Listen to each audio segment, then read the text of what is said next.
kesempatan ini dalam rangka berdiskusi tentang tema yang tema musiman lah ya, yaitu berkaitan dengan dugaan, asumsi ataupun entah itu fakta ya tentang apa yang disebut dengan kebangkitan PKI.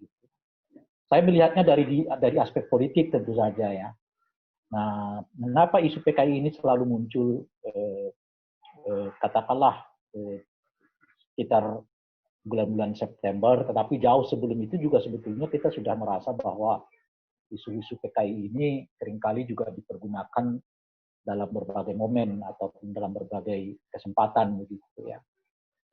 Nah, tentu saja saya melihatnya karena ada 3 hal. Pertama tentu karena memang bulannya. Kita tahu bahwa tanggal 30 September itu dan besok 1 Oktober selalu diperingati sejak zaman Orde Baru sampai sekarang sebagai peristiwa gerakan 30 SPKI yang secara historis kita diperkenalkan tentang carut marut ya bangsa kita di sekitar 2 malam ya 30 sampai 1 Oktober itu gitu. Yang kita tahu sampai sekarang ya sepanjang yang diperkenalkan sejarah kepada kita adanya 7 jenderal kita yang tewas dan tentu saja banyak sekali efeknya kemudian di belakang hari yang oleh berbagai sumber ratusan ribu orang meninggal akibat peristiwa itu dan setelah peristiwa itu. Tentu saja itu bukan peristiwa kecil, ya. Itu peristiwa besar dalam sejarah kita. Entah itu peristiwa itu dilakukan oleh benar atau tidak, tapi korbannya itu ya luar biasa. Dan oleh karena itu sangat patut dan layak setiap ya 30 September peristiwa itu sendiri memang layak untuk kita peringati, untuk kita terus-menerus ingatkan. Gitu. Peristiwa ya, saya belum melabelkannya apakah itu peristiwa yang didalami oleh PKI atau apa, mungkin butuh kajian historis lagi terkait dengan itu karena ya perkembangan berikut ya akhir-akhir ini juga kita banyak membaca berbagai pertanyaan-pertanyaan soal kebenaran ya, asumsi-asumsi ataupun data-data yang selama ini diperkenalkan kepada kita bahwa 30 September itu sebagai gerakan PKI macam-macam dan seterusnya. Tapi di luar perdebatan tentang itu, peristiwa itu sendiri fakta di mana ratusan ribu orang warga negara kita ya tewas gitu akibat peristiwa itu, peristiwa yang memang sudah seharusnya tetap kita kenang, kita ingat ya. Dan tentu saja sambil terus mencari fakta-fakta baru tentang apa sebetulnya yang terjadi di dalam peristiwa besar itu. Itu yang pertama. Nah yang kedua, isu ini sendiri populer gitu. Jadi kenapa dia populer gitu? Karena itu tadi memiliki efek traumatik terhadap bangsa kita gitu. Jadi kalau dia terus-terus dikaitkan, dimunculkan gitu, nah itu memiliki efek yang lumayan besar gitu. Meskipun ya kenyataannya sesuai dengan survei kemarin yang dilakukan oleh SMRC, ternyata masyarakat kita yang percaya bahwa PKI itu bangkit kembali tidak lebih dari 12% gitu. Jadi hanya 12% masyarakat kita yang percaya bahwa PKI itu bangkit kembali. Tapi peristiwanya sendiri populer gitu. Entah ia percaya, tidak percaya, ya. Situ semua jadi satu padu bahwa menunjukkan bahwa peristiwa ini populer.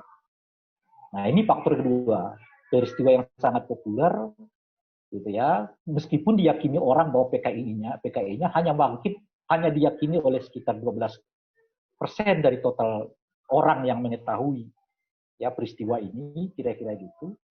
Nah oleh karena itu peristiwa ini terus-menerus apa istilahnya itu ya diproduksi gitu. Nah, terus-menerus dinaikkan gitu, terus-menerus dikobarkan gitu. Untuk apa gitu? Nah, kalau dari perspektif politik, untuk hal yang ketiga, yaitu apa? Ya mencari popularitas. Mendaur ulang peristiwa ini, dengan sendirinya akan mendulang popularitas. Dan itu penting tentu saja bagi politisi di era sekarang, di mana popularitas menjadi sesuatu yang sangat amat penting dalam rangka menaikkan elektabilitas.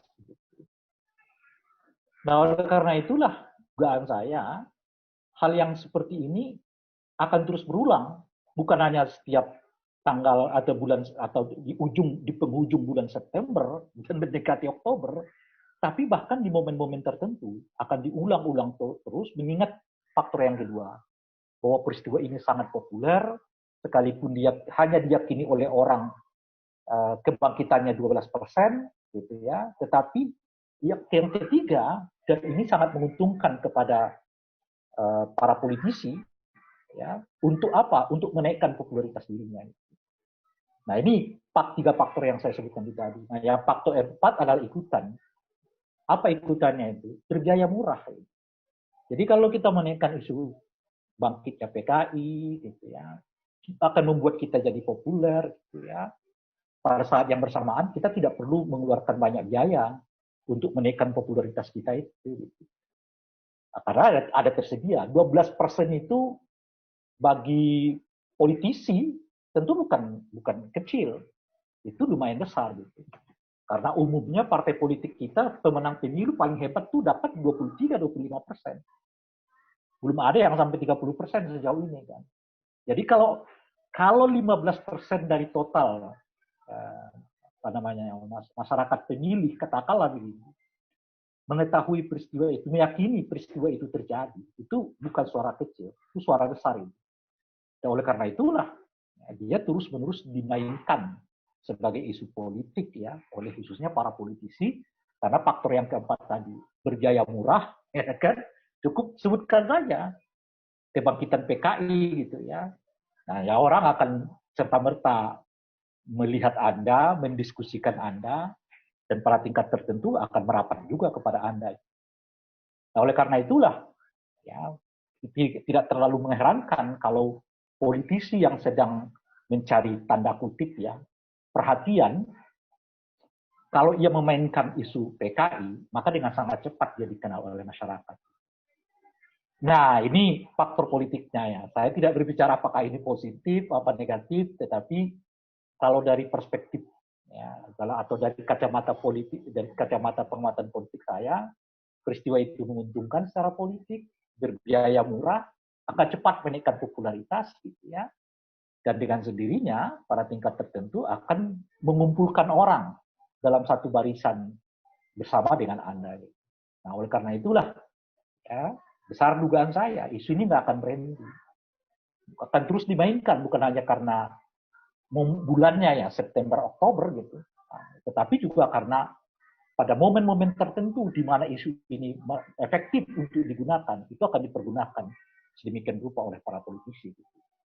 Nah, kalau kemudian kita coba tarik ke luar yang lebih besar gitu, apa namanya, di politisi tidak terlalu apa, mereka tidak terlalu peduli kira-kira gitu ya. Apakah peristiwa G30 PKS itu seperti yang memang ada di dalam film yang dibuat oleh almarhum Arifin Senur itu atau tidak gitu. Nggak terlalu penting gitu. Nah, oleh karena itu para politisi tidak pernah menganjurkan agar ada studi betul-betul terhadap peristiwa G30S itu. Nah, karena kalau isunya adalah studi mensubstansialisasi peristiwa itu, nggak akan menarik di mata publik. Nah, karena itu cukup dihembuskan saja PKI bangkit, kan? Tapi tidak dihembuskan ke hal yang substantif. Apa yang substantif itu? Benar nggak G30S peristiwa itu dikoordinir oleh PKI misalnya, didalangi oleh PKI, target PKI. Apa mungkin dalam satu malam 7 jenderal kita bisa tewas, gitu ya? 7 jenderal loh, jangan lupa itu. Dan seterusnya. Nah, kalau mau ke substansialisasi yang seperti itu, nggak akan menarik. Gitu. Jadi popularitasnya akan menurun karena itu persis seperti para akademisi mengkaji ulang sejarah yang selama ini sudah terlanjur disosialisasikan kepada masyarakat. Nah, dan mereka tidak akan tertarik juga mendiskusikan lanjutannya. Misalnya, dalam bentuk apa PKI-nya sekarang bangkit? Ya, tujuannya apa? Targetnya apa? Apa benar targetnya misalnya untuk merebut kekuasaan dengan sistem demokrasi liberal kayak kita gitu? Apakah itu masih memungkinkan melakukan katakanlah kudeta atau apapun gitu, terhadap kekuasaan dalam sistem politik kita yang liberal seperti sekarang? Dan itu nggak akan menarik bagi mereka. Karena memang targetnya bukan itu. Targetnya bukan untuk mengungkap fakta-faktanya, kebenaran-kebenarannya, menjawab pertanyaan-pertanyaan yang banyak diajukan oleh orang secara akademik sekarang ini, gitu ya. Dan juga mengungkapkan fakta-fakta dan data-data yang menjawab pertanyaan-pertanyaan seperti yang kita sebutkan tadi. Karena kalau itu yang dilakukan oleh para politisi, dia tidak akan menarik sebagai tanda kutip ya jualan politik, nggak akan menarik. Nah yang menarik itu PKI bangkit. Seperti apa bangkitnya, bagaimana polanya, ya tinggal dicomot aja. Satu peristiwa ini, satu peristiwa itu katakanlah semua menunjukkan satu sinyal tentang bangkitnya PKI. Ya, segampang itu saja. Ada misalnya mungkin peristiwa ini, ini itu. Nah itu dikumpulkan dalam satu rumpun yang kemudian ditarik sebagai kesimpulan bangkitnya PKI. Nah mungkin ada yang mengatakan, mempertanyakan kembali, mungkin nggak Pancasila kita pikirkan ulang misalnya itu. Mungkin nggak Pancasila ya seperti yang kemarin misalnya didiskusikan dari 5 sila, kemudian diperas jadi trisila, diperas lagi jadi 2 sila gitu. Nah itu akan sangat cepat dikaitkan dengan kebangkitan PKI macam-macam dan seterusnya. Oleh karena itulah isu bangkitnya PKI itu bukan dalam kerangka mencari argumen-argumen fakta-fakta ilmiah, data-data baru dan seterusnya itu, tapi karena memang motifnya tadi saya sebutkan politik, lebih banyak dipergunakan dalam kerangka menghimpun orang, menaikkan popularitas lalu menghimpun orang. Oleh karena itu pertanyaan pertamanya yang akademik, ya, yang mengajak orang untuk berpikir lebih serius, lebih nalar, lebih objektif, nggak akan muncul dalam situasi yang seperti sekarang. Nah, saya tidak tahu, ya kalau di dalam politik, ya itulah targetnya gitu. Tetapi tentu kalau mungkin di luar itu, kalau kita mau melihatnya di luar itu, ya itu mungkin bukan sesuatu yang positif bagi bangsa kita. Nah, itu akan jadi kita mengulang-ulang peristiwa atau mengulang-ulang peristiwa yang untuk tujuannya bukan dalam kerangka mencari tahu dan belajar dari peristiwa, tetapi tujuannya justru dalam rangka meraup keuntungan politik dari peristiwa-peristiwa itu. Sebab apa? Sebab efeknya kemudian akan bergulir kemana-mana. Orang misalnya begitu berbicara tentang itu tadi ya, mungkin nggak Pancasila kalau kita rumuskan ulang dengan 2 sila atau 1 sila, orang nggak mau berdebat tentang itu lalu tinggal cap bahwa iya PKI selesai. Ada mungkin yang tiba-tiba mengatakan sebuah negeri tanpa tanpa agama gitu. Padahal itu tantangan secara intelektual, lalu orang dengan sangat cepat nggak mau berdiskusi tentang substansinya, orang mengecap itu PKI. Gitu. Nah itu yang efek negatifnya yang memang kita alami selama ini, sehingga ya pada tingkat tertentu ya, tidak ada orang betul-betul berani mengungkap ya, secara tuntas, jelas, objektif data-data seleweran tentang peristiwa G30 SD sendiri gitu, atau tentang kemeriahan intelektual gitu. Salah satu kemeriahan intelektual itu yang memperdebatkan ya, tentang apa yang selama ini menjadi baku standar ya, bahkan kalau tingkat tertentu status quo di Republik ini. Jadi orang berhenti berpikir tentang itu. Karena kalau ia mencoba masuk pada wilayah itu dengan sangat cepat, ya, politik akan menstigma dia sebagai PKI. Saya rasa di luar tentu saja Ya, secara politik dia menguntungkan bagi politisi karena cepat buat populer, menghimpun orang berada di dalam barisan dirinya gitu. Tetapi pada tingkat tertentu ini ya apa namanya sangat tidak apa kondusif untuk ya apa keragaman intelektual, untuk memancing apa namanya ya keliaran berpikir kira-kira gitu ya, yang memang tidak ada batasnya. Manusia tidak mungkin dibatasi dengan apa namanya cara berpikir tertentu, tidak mungkin. Nah, demokrasi itu sebetulnya dibutuhkan dalam rangka menumbuh suburkan berbagai macam pemikiran itu tanpa dapat stigma. Gitu. Tapi kalaupun dia dapat stigma, tapi tidak dia kehilangan hak sosial dan politiknya. Gitu loh kira-kira. Nah, itulah yang sekarang ini menurut saya secara psikologik ya tidak tumbuh di kalangan kita, di masyarakat kita karena efek cepat yang stigma itu berkembang. Gitu. Asal menanyakan saja, bisa nggak kalau kita mendiskusikan negara tanpa agama misalnya? Bisa nggak kita mendiskusikan kalau negara begini, dengan sangat cepat dia akan distigma sebagai PKI, gitu kan? Dan dalam kerangka lebih besar akan disebut dengan bangkitnya PKI dan seterusnya gitu. Nah itu mungkin sebagai pancingan diskusi dari saya, mungkin kawan-kawan yang lain, narasumber yang lain yang pasti lebih menguasai tema ini akan memberi kita insight yang lain. Terima kasih. Assalamualaikum warahmatullahi wabarakatuh. Waalaikumsalam warahmatullahi wabarakatuh. Terima kasih Mas Ray Rangkuti atas pemaparannya sangat jelas sekali saya kira apa yang disampaikan tadi terkait dengan kenapa ya isu ini selalu digunakan tidak hanya dalam konteks agenda tahunan tapi juga setiap event politik seperti itu. Dan itu memang ada kecenderungan untuk meningkatkan popularitas, artinya lebih pada dimensi motif politik para politisi. Oke, yang berikutnya kami mengundang Bapak Juni Tamrin. Beliau merupakan pengamat kebijakan publik. Silakan pada Pak Juni Tamrin, waktu dan tempatnya kami silakan. Selama 15-20 menit.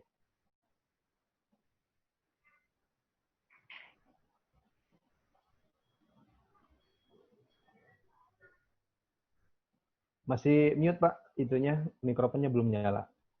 Halo, oke ya. Silakan. Terima kasih. Assalamualaikum warahmatullahi wabarakatuh. Salam sejahtera buat kita semua. Ini memang seperti Bung Roy Rangkuti katakan ini kayak jadi apa ya? Jadi agenda rutin ya. Yang tapi menurut saya ini sudah agenda rutin yang sudah kehilangan makna. Jadi kalau misalnya isu PKI akan terus didaur ulang, akan kehilangan makna memang. Orang yang mencoba mendapatkan itu bisa populer, tetapi kemudian dia lupa bahwa sekarang fase-fase generasi ini adalah fase-fase generasi yang sudah berpikir kritis dan akan mempertanyakan secara kritis. Kalau misalnya saya dicap PKI misalnya, so what gitu loh, gitu kan? Yang mereka pikir karena sekarang sebetulnya sudah putus generasinya. PKI yang terakhir yang kemudian kudeta 65 September 65 udah lebih dari 50 tahun. Dan anggota-anggotanya, pelaku-pelakunya dan sebagainya udah hampir nggak ada. Mungkin tinggal nggak sampai 10% lagi. Dan itu juga sekarang sudah relatif tidak berdaya. Yang ada adalah penggembira yang menggunakan isu ini untuk mendapatkan gain politik, untuk mendapatkan keuntungan-keuntungan politik dengan menakut-nakuti. Dan nakut-nakutinya udah nggak relevan lagi, udah kehilangan relevansi, udah kehilangan makna, sudah usang, sudah apa namanya? Apalagi kalau misalnya mau diletakkan untuk langkah ke depan ataupun langkah sekarang, sudah hilang apa namanya relevansinya. Jadi orang atau kelompok yang berusaha menggunakan isu atau daur ulang isu PKI untuk kemudian melabelkan pada pihak lain, itu saya kira kelompok politik yang tidak kreatif dan kemudian juga kelompok politik yang kemudian tidak memberikan kontribusi kepada bangsa ini. Kenapa konflik lama 50 tahun yang lalu, dan itu pun kalau kita diskusikan, apakah benar-benar itu ini apa namanya kudeta, ataukah konflik parsial misalnya di dalam, katakanlah mungkin ada elit-elit politik pada masa itu, tokoh-tokoh politik dan juga antar partai dan militer, dan kemudian diklaim menjadi misalnya ini adalah yang konflik besar misalnya. Memang kemudian gemanya menjadi besar karena Orde Baru meletakkan kekuasaan dan legitimasinya di sana. Dan sekarang legitimasi itu sudah hancur, sudah tidak ada dan tidak relevan lagi. Sehingga kemudian kalau kita misalnya mau membawa isu ini daur ulang, kemudian mau difilmkankah, mau diapakan, nampaknya tadi Bung Roy katakan hasil risetnya ya nggak terlalu signifikan, walaupun itu mungkin besar. Dan itu juga mungkin tidak berbekas di dalam generasi-generasi sekarang. Kenal pun saya kira sudah tidak begitu. Tokoh yang paling tua siapa sih yang kemudian mengetahui persis? Sekarang katakanlah tokoh yang usianya 70 tahun, 80 tahun, kan dulu juga bukan pemain utama. Mungkin kalau dia tahu, dia cuman usia-usia anak-anak yang masih menonton kiri kanan dan tidak tahu apa itu ideologi, apa itu gerakan dan sebagainya. Jadi kalau misalnya ada orang lain ingin membawa, ingin mengangkat, mendaur ulang isu itu menjadi sesuatu yang seharusnya menjadi bahan tertawaan sekarang. Di dunia pun ideologi itu udah nggak laku lagi. Hampir nggak ada yang kemudian mempraktekkan komunisme misalnya menjadi ideologi yang betul-betul merupakan ideologi yang meresap gitu ya. Paling 1-2 sebagai kajian, nah itu masih memungkinkan.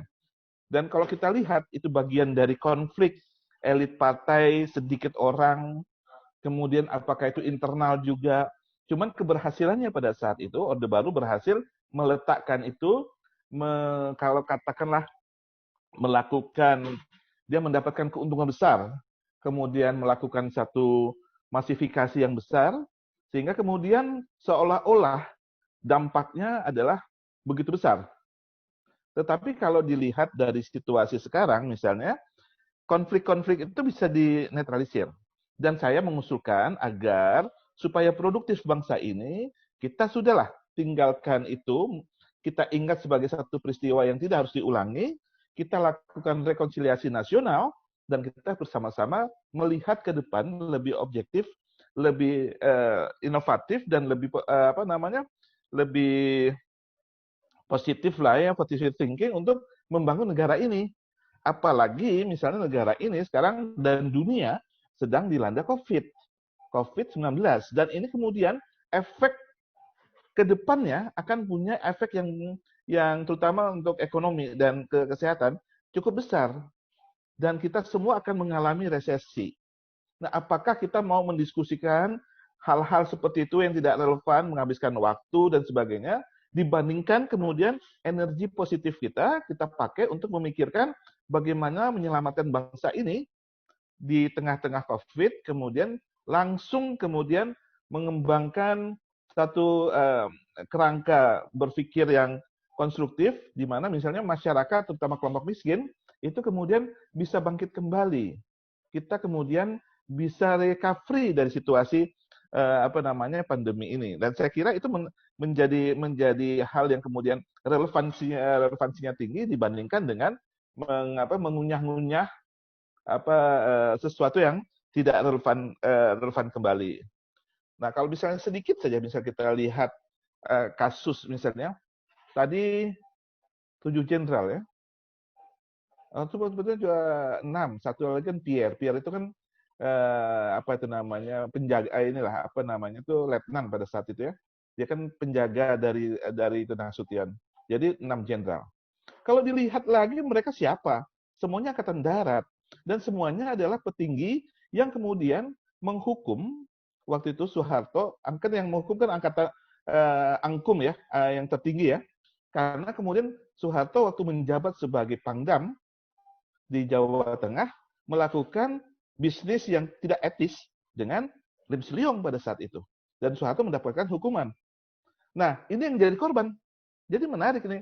Banyak pertanyaan-pertanyaan yang tidak terjawab. Misalnya, apakah ini cuma sesuatu yang kecil kemudian berhasil dikapitalisasi begitu besar, kemudian bisa dengan menggunakan sumber daya negara selama Orde Baru untuk kemudian tanda kutip menakut-nakuti bangsa ini. Kalau bangsa ini kemudian tidak takut atau tidak traumatik dengan ditakut-takuti itu, mungkin kita sudah lebih maju Indonesia dibandingkan dengan kondisi sekarang. Jadi janganlah kita kemudian memakai cara-cara lama, konflik-konflik luka-luka lama kemudian dibangkitkan kembali hanya untuk mendapatkan ketenaran atau mendapatkan politik gain di power game yang ada sekarang. Nah, saya kira ini sangat tidak produktif dan sangat tidak mendidik. Lebih baik kemudian kita memikirkan dan memberikan pencerahan pada generasi muda untuk kemudian keluar beyond pikiran takut-takuti kayak ada setan, kayak ada hantu seperti itu. Kemudian melangkah lebih jauh dan lebih real keluar ke depan untuk membangun negara ini. Yang real negara ini sekarang dan seluruh dunia sedang mengalami ancaman resesi global. Dan kalau itu kemudian kita tidak antisipasi, kemudian kita hanya hanyut di perdebatan-perdebatan yang tidak mempunyai kontribusi ke depan, itu akan sayang sekali gitu loh. Jadi pelajaran pertama adalah mungkin yang harus kita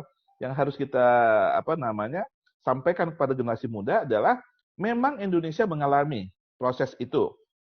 Tetapi satu cara kalau memang kita mau mendalami substansinya, mari kita menggali lebih ilmiah lagi, karena sekarang sudah banyak nih disertasi muncul yang berkaitan yang satu dengan lainnya masih sangat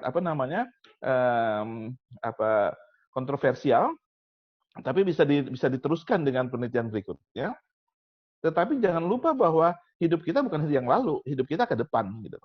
Pelajaran penting dari yang lalu adalah bagaimana kemudian konflik itu kemudian bisa dimanipulasikan, dipertahankan untuk mempertahankan kemudian status quo. Itu pelajaran pentingnya.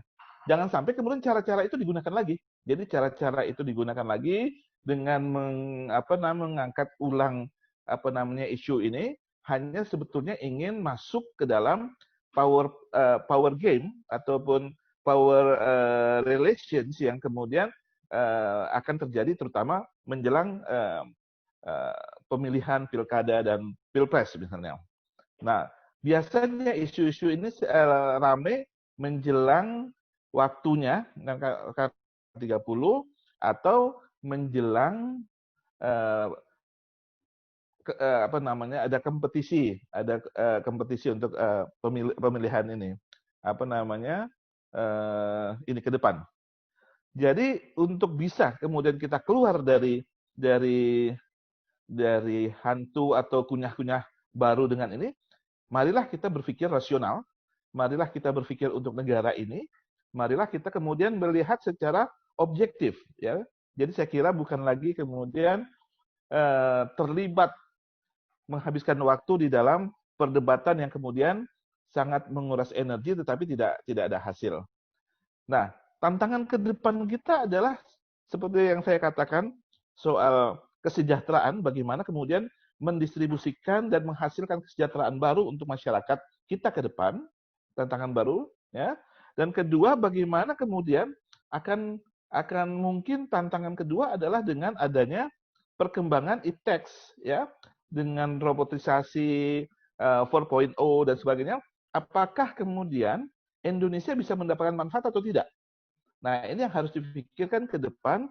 Bagaimana generasi muda berpikir untuk bisa kemudian menyelaraskan kehidupan yang baru ini secara pasca COVID, situasinya akan berubah sama sekali. Kemudian bagaimana distribusi of wealth, distribusi kesejahteraan bisa dilakukan lebih baik dan transparan. Nah, itu kemudian memang membutuhkan medium yang paling penting adalah medium demokrasi. Bagaimana demokratisasi kemudian itu menjadi tools untuk kemudian bisa mendistribusikan, bisa mengontrol kekuasaan, bisa mendistribusikan kekayaan, dan juga bisa kemudian meningkatkan pertanggungjawaban. Nah, kalau ini terjadi, maka hantu-hantu itu akan menjadi mitos belaka dan tidak perlu didiskusikan secara menghabiskan energi. Dan mulai sekarang kita mulai mengidentifikasi semua aktor-aktor yang terlibat dalam pembangunan ini menjadi sahabat. Jadi tidak ada lagi kemudian berpikir kamu dan kami. Ya, jadi kita semua adalah Indonesia. Kita harus mencari cara-cara baru, cara-cara yang lebih inovatif, karena dalam situasi sekarang ini hampir semua negara mengalami penurunan drastis ya secara ekonomi dan lingkungan. Hanya kemudian negara-negara besar, termasuk Indonesia, besar secara fisik juga ya, Indonesia, China, India, yang kemudian bisa survive. Dan Indonesia sekarang punya bonus demografi. Apakah bonus demografi ini kemudian mau kita arahkan ke arah diskusi-diskusi yang tidak produktif tadi, ataukah kemudian akan kita dorong supaya bonus demografi ini menjadi betul-betul sumber daya yang kemudian siap untuk melakukan perubahan-perubahan ke depan. Dan kita mempunyai negara yang begini luas, sumber daya yang begini luas yang kemudian perlu lebih banyak kerja daripada kemudian melakukan tuduhan satu dengan yang lainnya. Ya. Jadi kemudian itulah yang saya kira yang jadi lebih lebih relevan. Jangan sampai kemudian kita terjebak dalam cara-cara lama hanya untuk mengakses kekuasaan, mengakses panggung politik, kemudian ini kan melakukan semacam political game yang kemudian melakukan tuduh-menuduh, kemudian ada konflik. Dari konflik itu kemudian mereka mendapatkan benefit. Nah, jangan sampai kita masuk ke arah sana, karena nggak ada untungnya, dan kita akan jadi korban semua. Kedua juga nggak produktif. Jadi buat apa gitu yang ya kalau misalnya ada isu-isu tentang bangkitnya PKI, kalau tidak ditanggapi juga lama-lama hilang sendiri gitu loh. Cuman persoalannya bangkitnya PKI, tiup lagi, goyang sana, goyang sini, goreng lagi, tuduhkan sana, tuduhkan sini, kemudian poles sana, poles sini, tunjukkan data-data fiktif, kayak itu yang kemudian kadang-kadang membangkitkan kemarahan kelompok-kelompok tertentu.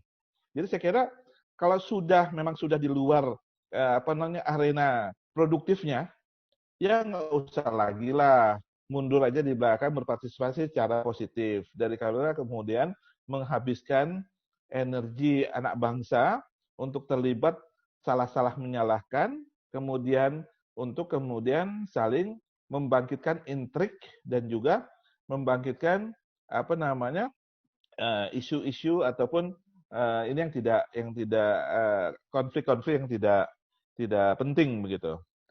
Nah, jadi kalau misalnya mau lihat apakah kemudian isu ini bermanfaat atau tidak, pertama pertanyaannya adalah siapa yang diuntungkan dengan isu ini sih? Nah, kalau misalnya siapa dia diuntungkan dengan isu ini, kita bisa lihat ini siapa dan kenapa harus didaur ulang. Nah, itu kan jadi anak-anak baru itu kan gampang menanyakan itu. Bukan lagi kemudian untuk terlibat secara dukung-mendukung yang kosong, tetapi kemudian mereka akan lebih banyak untuk melihat apa manfaatnya untuk negara dan bangsa dan negara ini. Apa sumbangannya, ya? Kalau misalnya satu kelompok berhasil menempelkan stigma atau label tertentu pada kelompok lain, ya. Oh, kamu ini anaknya PKI, kamu turunannya PKI segala macam. Kamu berdosa, saya tidak berdosa. Udah nggak masanya. Dan itu dulu memang secara canggih, secara totalitas dilakukan oleh rezim Orde Baru. Apakah kita akan mengikuti lagi cara-cara itu yang sudah kita lakukan? Reformasi sudah kita reform itu. Kita sudah menuju ke arah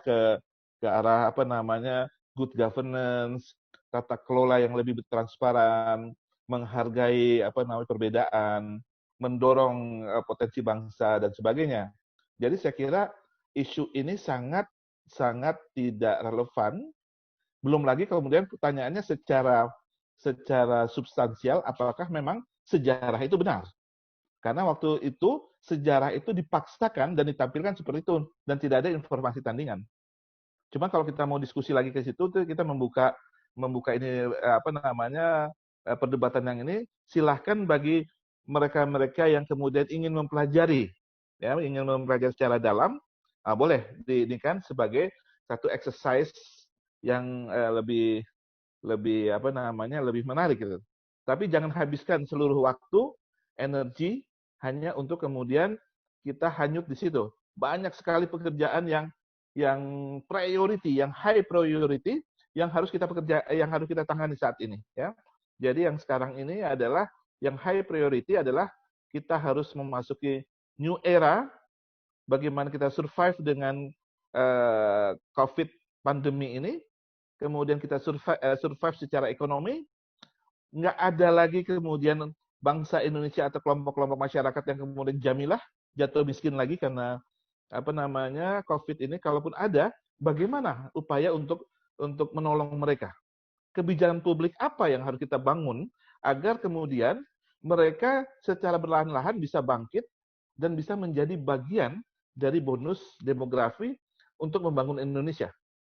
Kalau bonus demografi itu kemudian kita bisa isi dengan apa yang kita rencanakan, apa yang kita perkirakan, maka Indonesia bisa melesat maju menjadi negara-negara apa namanya secara ekonomi yang cukup besar di dunia, mungkin bisa ranking 4 atau ranking 5 secara ekonomi.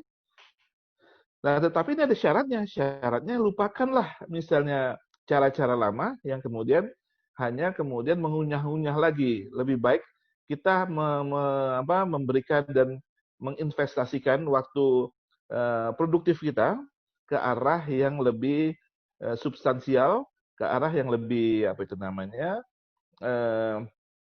memberikan dampak langsung terhadap kehidupan sosial, ekonomi, politik di masa-masa 5 sampai 10 tahun ke depan.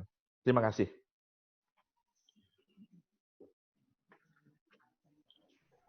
Oke, terima kasih Pak Joni Tamrin. Saya kira pemaparan beliau sangat bagus sekali, terutama untuk generasi muda yang bagaimana cara supaya kita tidak terjebak ya dengan isu-isu yang tidak produktif yang justru membuat kita semakin destruktif. Karena itu kita harus melihat apa tantangan yang jauh lebih penting, lebih urgen untuk masa depan Indonesia dalam jangka panjang.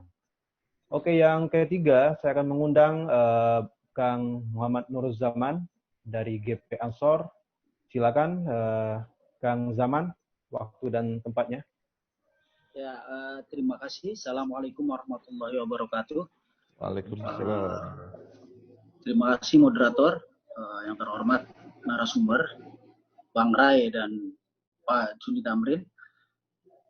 Ya, soal isu PKI ini sebenarnya pandangannya saya pikir sama lah dengan Bang Rai dan Pak Joni Tamrin tadi yang disampaikan bahwa isu PKI atau isu komunis hari ini adalah kepentingan politik kelompok tertentu.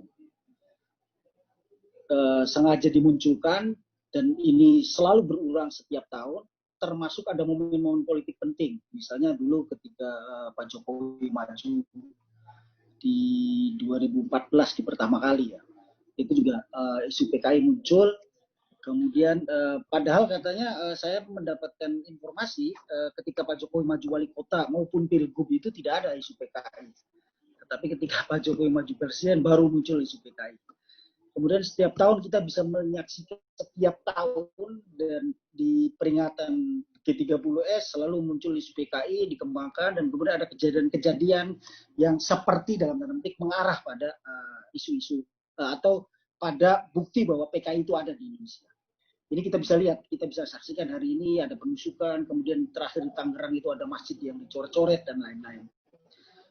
Ada upaya framing di tengah-tengah masyarakat ini untuk meyakini bahwa PKI itu masih ada dan ingin melakukan revolusi di Indonesia atau merubah ideologi bangsa di Indonesia ini.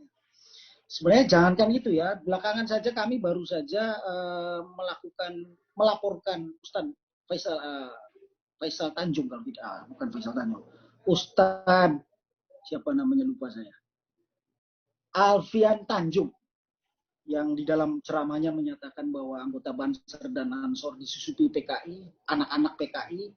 Kemudian ketua umum kami, Gus Yakut itu yang putranya Ki Khalil Bisri, mantan wakil ketua MPR, pendiri Partai Kebangkitan Bangsa, cucunya Mbak Bisri mualif kitab Tafsir Al-Ibriz, satu-satunya tafsir yang dalam bahasa lokal, itu juga dituduh sebagai PKI oleh Alfian Tanjung, dan Alfian Tanjung kemudian kita laporkan, tetapi kita tabayun.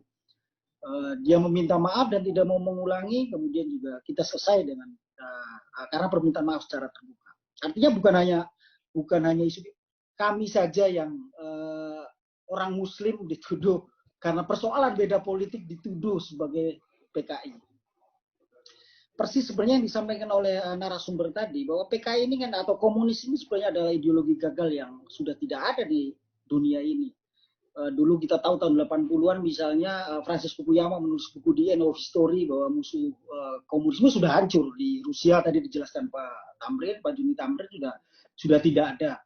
Kemudian di Cina yang secara politik mungkin menggunakan ideologi komunis, tetapi secara ekonomi kapitalis. Bahkan ketika mau ngomong di Indonesia ini, misalnya ada tuduhan Pak Jokowi komunis, lihat kebijakan politik Pak Jokowi yang arahnya sebenarnya sudah tadi Bang Ray sudah menyampaikan. Nah, kita ini kan demokrasi liberal yang keluar dari cita-cita para pendiri bangsa bahwa demokrasi yang kita inginkan adalah demokrasi Pancasila. Tetapi lihat di undang-undang yang dihasilkan oleh DPR maupun oleh pemerintah, arahnya sudah mengarah ke neoliberal, bahkan undang-undang kita, kebijakan politik, kebijakan ekonomi, dan lain-lain. Jadi sama sekali tidak menunjukkan bahwa komunisme itu muncul dan bergerak di Indonesia. Ini kan sesuatu yang diada-adakan. Saya berkali-kali sejak Pilpres 2019 misalnya berdebat dengan beberapa orang. Misalnya dengan Pak Kiflan Zen di panel soal isu khilafah dan PKI di Pilpres 2019. Kemudian dengan banyak orang dan lain-lain. Itu mereka selalu menganggap PKI. Karena memang konsumsinya adalah konsumsi politik. Bukan bahwa PKI itu sebenarnya ada atau komunisme ada di ini. Sebagai ideologi mungkin iya menjadi diskusi dan ada. Orang yang meyakini ideologi ini, mengakui ideologi, mungkin ada di Indonesia. Tetapi sebagai sebuah gerakan politik di Indonesia, saya meyakini sudah tidak ada. Apa yang dilakukan oleh teman-teman Ansor, NU, dan Banser, itu juga mengikuti apa yang dilakukan oleh para kiai-kiai. Dulu kita menjadi korban tahun 48. Bagaimana kiai-kiai NU itu dibantai oleh PKI di Madiun dan beberapa tempat di Jawa Timur. Kemudian ada tuntutan permintaan maaf.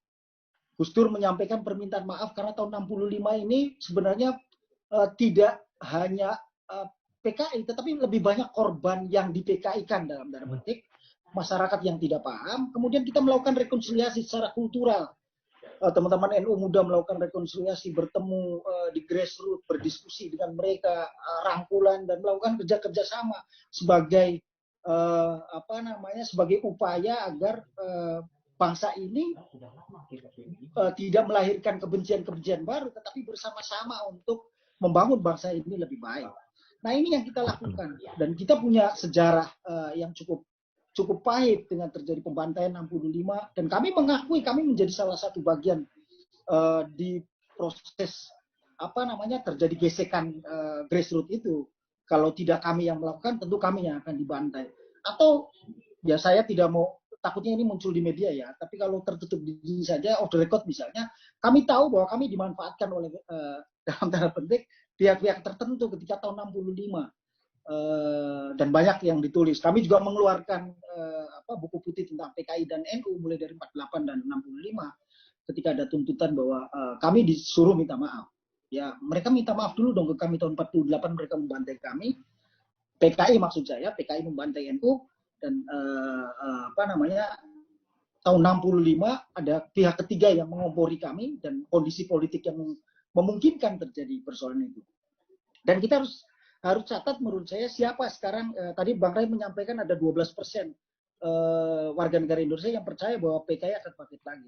Kita harus mengetahui bahwa kalau kita mau lihat ada perang dingin dan bagaimana Amerika dan Saudi Arabia memanfaatkan isu PKI, karena perang dingin itu Amerika punya kepentingan di Asia, misalnya ada Vietnam, Kamboja, kemudian Saudi ada kepentingan secara geopolitik dengan Iran karena Syiah, ada pertarungan politik internasional yang kemudian memanfaatkan dan bertemulah beberapa kelompok Islam radikal di Afghanistan untuk mengusir Rusia dari Afghanistan. Nah, kalau dari 12% itu kita bisa lihat siapa sebenarnya yang percaya terhadap isu PKI. Pasti Islam-Islam kanan. Kenapa? Karena ya hanya itu yang mereka percaya. Mereka tidak lagi kemudian melihat itu sebagai sebuah sejarah, dan hari ini tidak ada. Mereka hanya melihat itu bagian dari rangkaian yang terus digulirkan oleh pihak-pihak tertentu untuk menambah keyakinan masyarakat. Dan seperti juga Pak Juni Tamrin sampaikan bahwa generasi terbesar di Indonesia hari ini adalah generasi milenial yang sudah tidak lagi mengetahui apa itu PKI. Generasi milenial itu sudah tidak lagi sejarah PKI. Jangankan tahun 65, sejarah-sejarah lain juga sudah tidak tahu masa lalu. Mereka lebih asik dengan dunia gadget, dan di situ isi dari gadget itu adalah pertarungan kesenangan mereka adalah piknik, nyanyi, bisnis dan lain-lain, bukan soal-soal itu. Jadi betul sekali bahwa isu komunis itu, isu PKI ini memang dilahirkan atau sengaja dimunculkan sebagai kepentingan politik untuk mengambil simpati umat Islam dalam tanda petik yang bergeser ke kanan dan terpengaruh dengan isu PKI. Karena isu yang dimunculkan adalah anti agama dan yang satu adalah kelompok Islam. Orang PKI pasti akan membantai umat Islam. Masa lalu terjadi seperti itu yang selalu digeserkan. Padahal kelompok-kelompok ini tidak pernah mengalami sejarahnya. Kami yang mengalami langsung, kiai-kiai kami yang dibantai oleh PKI. Tetapi kami mau melakukan rekonsiliasi dengan mereka bahwa karena mereka menjadi korban juga dari apa yang terjadi korban kemanusiaan yang terjadi tahun 65. Dan Gus Dur menyampaikan permintaan maaf secara formal terbuka ke depan publik terhadap para korban yang tidak bersalah tentunya, tetapi dikorbankan oleh Orde Baru pada saat itu. Karena Orde Baru itu bukan hanya PKI yang menjadi korban, kami juga jadi korban. Nahdlatul Ulama itu juga jadi korban Orde Baru 32 tahun dihabisi secara politik maupun secara ekonomi. Nah, inilah saya atau kami dari Ansor dan Banser menyatakan bahwa ya PKI itu sebenarnya adalah ilusi pada hari ini. Dan itu dimunculkan sebagai komoditas politik untuk meraih suara agar orang mendukung mereka. Nah, jadi yang paling penting buat saya, buat kami itu adalah sekarang ya kita bersama-sama. Negara ini harus dibangun bersama-sama tanpa lagi menebarkan kebencian kepada pihak-pihak tertentu atau kelompok-kelompok tertentu. Saya selalu menyampaikan ke teman-teman saya di Ansor bahwa Indonesia ini tidak akan ada tanpa Islam, tanpa Katolik, tanpa Hindu, tanpa Buddha, dan tanpa Kristen, termasuk Konghucu. Jadi tidak ada Indonesia tanpa Islam, tidak ada Indonesia tanpa Katolik, tidak ada Indonesia tanpa Protestan, tidak ada Indonesia tanpa Hindu, tidak ada Indonesia tanpa Buddha. Termasuk tidak ada Indonesia tanpa Batak, tidak ada Indonesia tanpa Sunda, tanpa Madura, tanpa Jawa. Jadi Indonesia berdiri semua kaki dan kita harus bersama-sama membangun negara ini tanpa masa lalu hanya sebagai sejarah dan pelajaran buat kita untuk tidak mengulangi. Kita melakukan hal ini bersama-sama tanpa menebarkan kebencian. Tetapi ingat bahwa masih banyak politisi kita yang pragmatis untuk kepentingan-kepentingan yang sesaat, untuk kepentingan kekuasaan, menggunakan isu-isu tertentu dan menyebarkan kebencian agar kemudian rakyat ini terpengaruh, diagitasi, digalang agar rakyat terpengaruh dan memunculkan kebencian. Saya ingat pesan ada salah satu kelompok di Indonesia yang ingin meruntuhkan Pancasila ini dengan selalu mempropagandakan untuk membenci pemerintah yang sah. Siapapun pemerintahnya sebenarnya bukan hanya Pak Jokowi. Kepentingannya agar menyatakan demokrasi ini adalah sistem politik yang salah dan yang benar adalah sistem khilafah. Itu mereka akan terus lakukan. Jadi salah satu yang masuk dan melakukan spin ya, memproduksi dan menyebarkan ini semua ada kelompok-kelompok yang memang punya kepentingan secara politik dan saling bertemu dengan kepentingan politisi pragmatis, bertemu dengan kepentingan politik ideologis yang ingin meruntuhkan negara ini. Nah, ini catatan penting menurut saya buat kita semua, dan saya sepakat yang disampaikan oleh Pak Juni Tamrin dan Bang Ray Rangkuti bahwa komunis PKI itu adalah kepentingan politik kelompok-kelompok tertentu saja. Terima kasih. Mungkin kita bisa dengan diskusi yang lebih menarik. Terima kasih. Assalamualaikum warahmatullahi wabarakatuh. Terima kasih Kang Zaman untuk